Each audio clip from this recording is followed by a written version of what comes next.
What is that you're swinging around, Mr. Wizard? Well, it's a sort of an old-fashioned doorbell. And did you notice any change in the sound as I was swinging it? Yeah, it kept getting higher and lower and softer and louder. Well, the higher and lower part is due to what is called the Doppler Effect after a scientist who investigated it. So come on inside. Let me see if I can explain it to you. Okay. I assume you recognize these, Daniel? Yeah, it looks like a chain and a sprocket from the bike. Right. I have it connected to a motor so that the chain goes down here at a regular rate, goes down around the pulley and comes back up again. Now that's going to represent sound waves where the sound source and the receiver are not moving. So hold up this can like this, so that nail I have soldered in the end, you know, makes the sound. Same rate. Right. You can hear the beat, at least, of the chain links as they go by. Now, you hold it nice and steady. Keeps the same beat. Right. Now, this time, we can't move the sound waves because they're going at a regular rate. So you move this represents your ear. You move toward the sound this time. Go up. First of all, establish the regular beat. Okay, now go up. It goes faster. Yeah, you see how they come faster? And if that were the sound waves coming from a bell and it was moving toward you, the sound waves would get faster, which means they get higher in pitch. And what happens when they go away from you then? Slower. Right. And lower. Let's try that. First, establish the regular rate and then move away from the sound source. Hear how they slow down? It goes slower. Yeah. In fact, it's very sensitive. In this case, you can tell whether you're moving away or toward the sound just by the frequency. Now, this I said was Doppler. Remember the Doppler effect? He was the scientist that investigated. And not only is it true of sound, but it's also true of light. In fact, scientists, when they measure the light from the stars, find that it's shifted toward the red or the long waves, and so they assume that the star is going away because the star is moving, right? Now, one part of the experiment which we haven't done yet, we're going to try it with a car and see if it works. I'm going to stand you along the sidewalk, and I'll get in the car and turn on the horn and drive toward you. You hold up your hand. If you hear the pitch go up, raise your hand, and if you hear the pitch go down, lower your hand. Okay?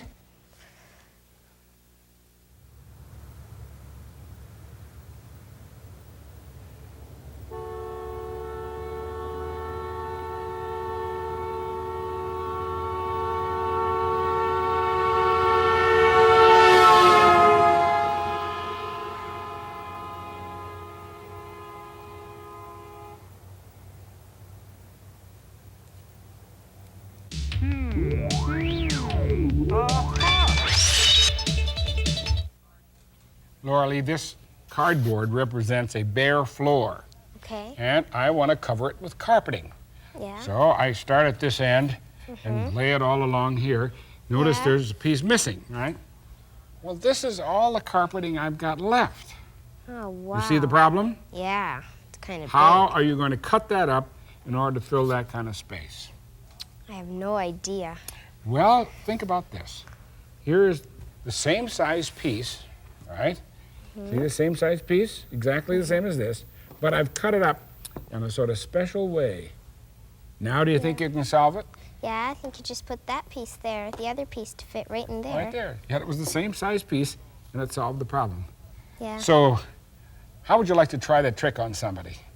I think I'd try it on my mom. You would? Yeah. Okay, well here, take the whole thing home, and good luck. Don't let her see that piece until after she's had a chance. Thank you. You're welcome.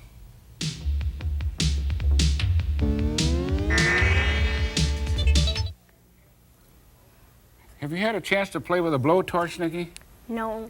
No, I don't think you would, because they can be very dangerous. Because, you see, inside here is a gas, and when we light it, the air goes through these little holes and combines with the gas, and we get a big flame out here. And handymen use it to, you know, have heat around the house for doing various things. Welding and stuff. So let's light it, first of all. Squeeze that thing I gave you. See the sparks come out? Yeah. Okay, hold those sparks right there. Right But there. keep your fingers out of the way. Okay, go ahead. Grip. Came out. There we go. My stepdad Now. has one of these. Here, hold it. Now go ahead, pick it up once. What do you feel? Nothing, really. Well, except the weight of this, right? Well. The weight pulling down, yeah. Yeah. You don't feel it pushing against you? Nope. Well, as a matter of fact, most people don't realize that when they use a blowtorch like this, they're illustrating Newton's third law of motion. You know what that is? No. Well, you know who Sir Isaac Newton is. Yeah. He was a famous scientist. Well, he said for every action there is an equal and opposite reaction. And the flame coming out of here is the action, so there should be a reaction going in this direction, yet you didn't feel it, right? Right. Okay, well, we'll set it up now so that you will. Come on around over here. And see, here's a wire that I have attached to a skate key. Roller skate wheel. See it going around? Yeah. Okay. That's So now what's if on we the turn roll. this like that, at the end of this wire, we can put the blowtorch. By that wire. Like that. Well, that Okay. thing around it. Now, if you bring the lighter over here, we can light it. Okay. Squeeze, wait till I start it. Okay, now squeeze again. There we go. Okay. Now I'm going to really open it up, so watch it when it comes Okay. around. Because what should happen? It should turn around like this Right. because of the reaction. Here it comes. Look out.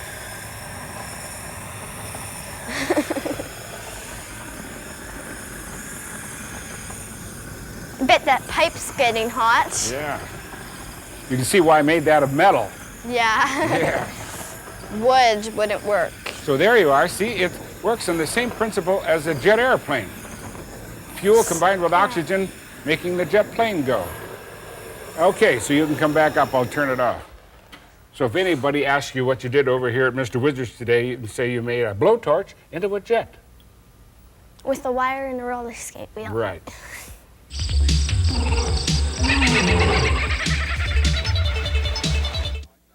From the outside, it looks like just another building at Bowling Green State University in Ohio. But inside is something unique, the world's largest collection of fruit flies. Now, you know them as the tiny flies that hover around fruit, and you probably consider them a pest. But to scientists, they are important research animals. Like all animals, fruit flies have chromosomes, microscopic strands of genes that are the chemical codes that determine the traits of all living things. Because the fly's chromosomes are fewer in number and 250 times larger than those of humans, scientists use the flies to study how different characteristics are passed on to the next generation. Genes produce the dark-colored eyes of this specimen and the red eyes of this one. Its genes gave this fly its clear wings and this one its spotted wings. The flies live for only 2 months, so scientists can work with many generations in a relatively short time. The insects are also excellent animals for testing chemicals to see if they cause cancer or birth defects. Both the fly that's being exposed to the chemical and its offspring will be observed for possible harmful changes. It's much less expensive and faster for scientists to use fruit flies for their initial research. To feed the 400 different species, 9 different kinds of food are prepared. The basic recipe includes oatmeal, syrup, and yeast. Pineapple and cactus may be added depending on the species. Laboratories all over the world send their requests to this fruit fly center. Technicians carefully wrap the glass vials for packing in special containers so the flies will survive their trips to distant labs. So look closely over a bowl of fruit. You may see an important scientific research animal, the fruit fly.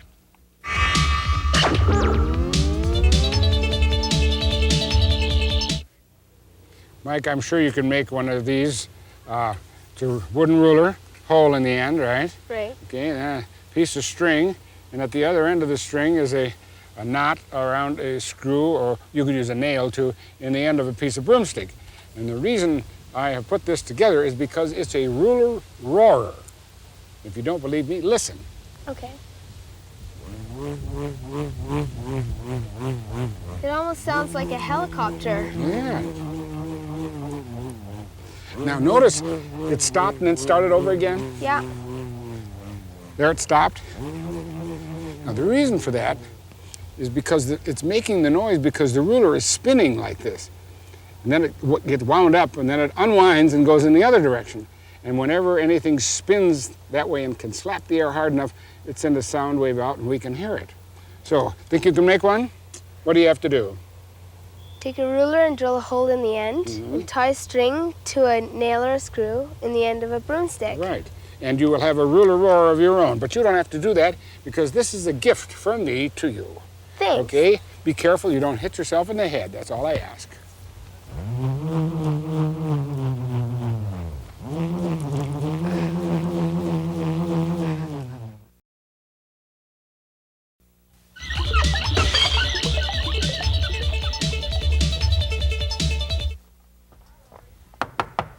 Hi, Lordy. Come on in. Hi, Mr. Wizard. Hi. I stopped at the drugstore and got the stuff that you wanted. Yeah. Do you have diabetes? Do I have what? Diabetes. No, why?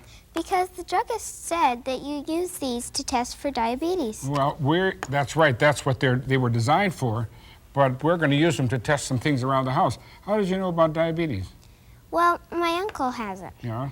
And what does he do about it? Well, he gives himself shots of insulin. Yeah, why? Well, Well, what happens? What happens when you have diabetes? well, you have too much sugar and it ends up in your urine. Right, and that's what these strips are for, to test the urine of diabetes normally, and for glucose.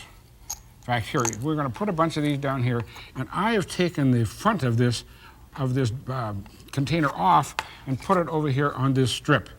Okay. You can see that over here it starts with yellow, and it gets darker and darker, darker green. Okay? Okay. So what I'd like you to do is pretend that you're a lab technician or even a doctor, and you are going to make some tests. What is the first liquid? Water. Okay, take one of the strips and put it in the water, dip it in the water, and then hold it up alongside these. And what you're trying to do is to compare the color of the top row. See, it says glucose? Yeah. Okay, what's that one? It looks like negative. Negative, Yeah. meaning there is no glucose in that sample. That's what's known as a control. Okay. Okay. Now, the chemists who developed this had to be very precise because very often people are testing their urine and they would take a certain amount of insulin based on how much glucose there is in their urine. So they had to be very careful. What's this one? Sugar. Okay, try that.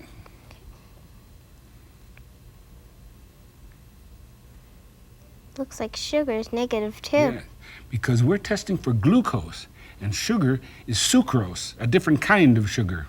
Okay? So that Okay. doesn't work. All right? Put that one out of the way. Here is one that should work. That one. What is that? Corn syrup. Corn syrup. That should certainly have some natural glucose in it, don't you think? Yeah. Well, let's check it. Looks like a green. Yeah, certainly on the Yeah. green side. Yeah. Now, I should warn you that the instructions that come with this say that you should wait for 2 minutes, Yeah. evidently to make sure that the chemical reaction is complete. So it certainly got glucose in, right? Right. But you can't tell quite how much until we've let it set for a side. So put it off to the side over there, and we'll check it later, because now I have some sort of puzzles for you. Okay. I don't think this would have any sugar in Why it. not? Well, the taste of it's so sour. So sour. Okay, squeeze a little of the lemon juice on it, then hold it up.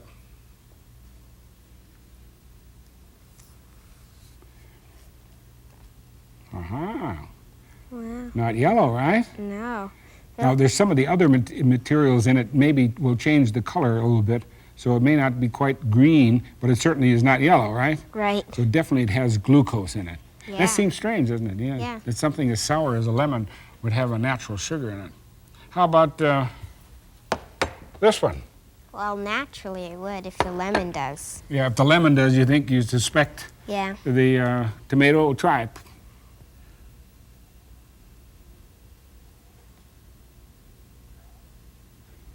In fact, when people raise tomatoes in their garden and they eat them, they say, oh, they taste so sweet. And you can see why. Yeah. Because there's a lot of glucose in it. Yeah. It's Okay. green. Yeah. Now, careful, I have a tricky one for you. Here is a soft drink, and here's some of the samples of it. And it's regular soft drink. Okay. It could have sugar in it, couldn't it? Yeah. Which it wouldn't test. Right. If it has glucose in, or corn syrup, or something like that, then it would. So go Right. ahead and test it, see what it...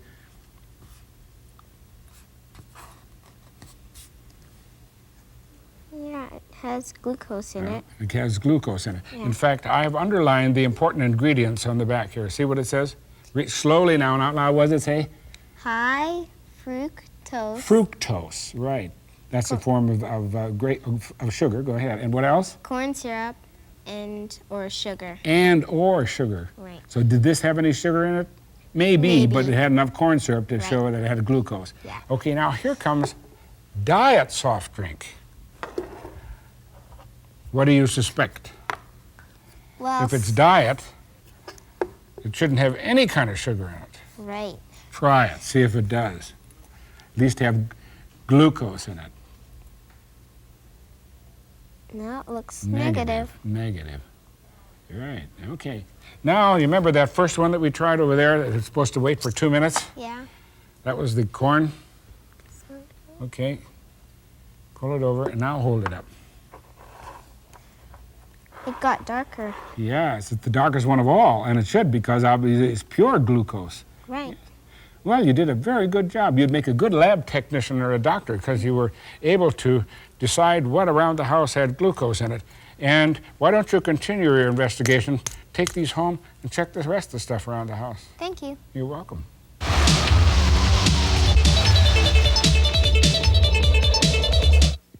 Fluids like water and oil flow and easily break apart.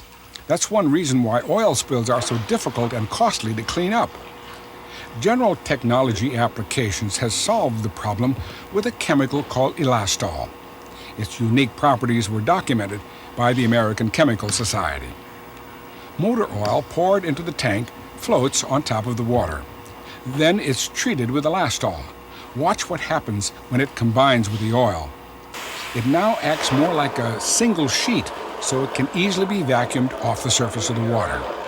In tests in the ocean, instead of vacuuming, cleanup crews use larger versions of these devices called skimmers.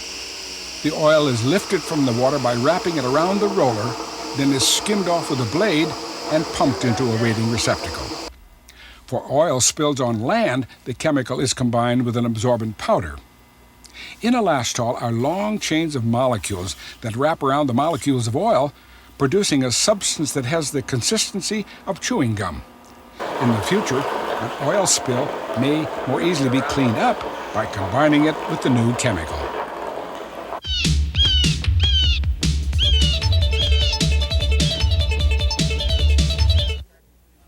You tell her, I've got you sitting on this piano stool, a little swivel like that. Yeah. And I've given you 2 weights. There's sand inside there. Yeah. What we're going to do, I want you to put your hands out to each side like that. Yeah, and I'm okay. going to give you a spin. Okay. And once I give you a spin, I want you to bring your hands in so that the weights are now sort of over your chest. Okay, like that? Yeah, what do you think is going to happen now? Well, when my hands are out, I think I'll spin faster because of, like, I'm giving you a outgoing- spin. Yeah, Okay. and I'll spin faster. And when I bring them in, it'll slow me down because of the, the gravity will be more centered, and I'll be forced to pull down, and I'll slow down. Sounds very logical. Let's see if you were right. Okay. You ready? Okay. Okay, pull them in. Okay, what happened? I sped up when I went in. Yeah. Now think about this. When you had your hands out like this and the weights were out like this, Yeah. they have a certain amount of energy as they're going around in this great big circle. Okay. Okay. Now when you pull them in like this, they're going around in a smaller circle, so something has to happen to all that energy. Okay. And what happened to it, it made you go faster. Oh, Yeah, okay. it's a scientific theory or law called the conservation of angular momentum. Oh. But the idea is, haven't you seen skaters? When they spin around like this, they're down on sort of one knee with one foot up, and then Yeah. they stand up, they go around real fast? Yeah. Okay. Conservation of angular thing. momentum. Okay, Okay. now predict then, if you start with them in here and I spin you, and you put them out, what should happen? I'll get faster and faster. Oh, wait a Or minute. slow down, pardon Slow me. down, right. Okay, let's try it. Ready? Okay. You stop practically, right? Yeah, I slowed down really fast. Yeah. Okay, now, you're not too dizzy for No. one last spin? No. To illustrate the conservation of angular momentum. Go! Wow! Great.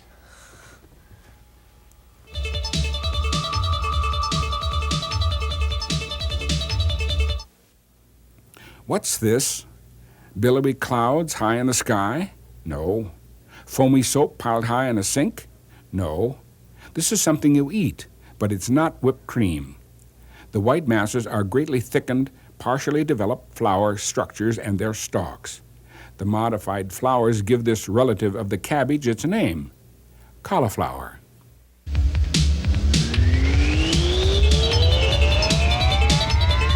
Shan, this looks like an ordinary sandbox, but it isn't, because it's the burial site of a dinosaur. Oh, okay. I know, because I buried it. And you'll find it someplace in here, and I have the tools for you to become a sort of amateur paleontologist. Okay. They're the people, you know, who uncovered. Here's a shovel or a spade and a spoon and a spatula kind of thing. Actually, they have very fine brushes and whatnot that they uncover the bones Right. with. But they're very delicate. Yeah, I'll tell you right now, these are not delicate, so that you don't have to be quite that. Okay. So there you are, and notice there's one right Yeah. there. So let's begin to uncover that one.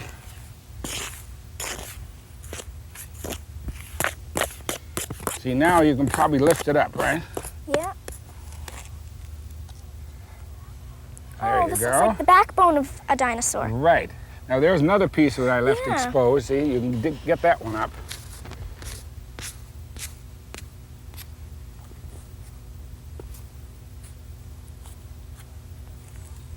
Now, you see that slot? Yeah, it goes Okay, in somewhere. See that slot? Mm-hmm. Well, this is probably not where it goes, but that gives you the idea. So I'm Yeah. going to leave you to your diggings and check in on you later, okay? Okay. Good luck.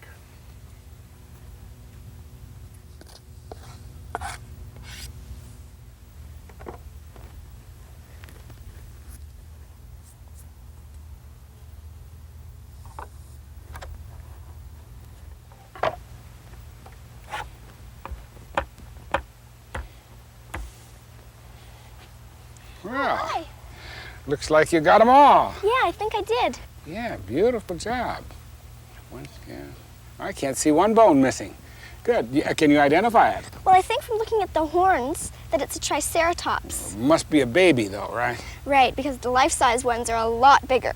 As a matter of fact, why don't you take it, let's go to a life-size one and compare. Come on. Okay.